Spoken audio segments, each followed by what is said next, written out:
بعد از فرو نشستن سیل بزرگ، جهان خاموش و خسته بود. دشت‌ها ترک خورده، آسمان بیرنگ و انسان‌ها پراکنده میان ویرانی‌ها.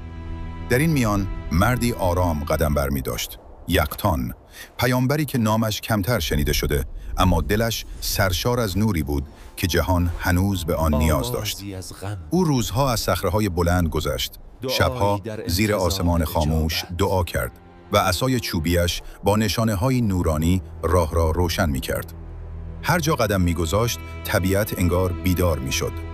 روزی وقتی نوک عصایش را بر زمین خشک گذاشت، ترک‌ها بسته شدند و جوانه‌های سبز از دل خاک مرده سر برآوردند. پرنده‌ای سفید و نورانی از آسمان فرود آمد. گویی پیامی از سوی آفرینش بود و یقتان دانست که باید به سوی مردمی برود که هنوز امید را نمی‌شناسند. به قبیله‌ای رسید که آتششان رو به خاموشی بود. چهره‌های غبار گرفته، نگاه‌های درمانده. اما با آمدن او نوری نرم در اردوگاه پخش شد. یقتان به آنها یاد داد چگونه بذر بکارند، چگونه آب را پاک کنند، چگونه از زمین دوباره زندگی بسازند. امید آرام آرام در چشمانشان جوانه زد. اما روزی طوفانی عظیم برخاست. آسمان تیره شد و رعد زمین را لرزاند. مردم هراسان شدند. یقتان رو به آسمان ایستاد.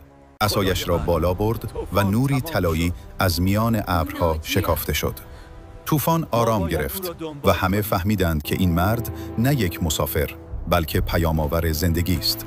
و چنین بود که از دل ویرانی به دست یقتان دوباره زندگی به زمین بازگشت و امید از نو معنا پیدا کرد.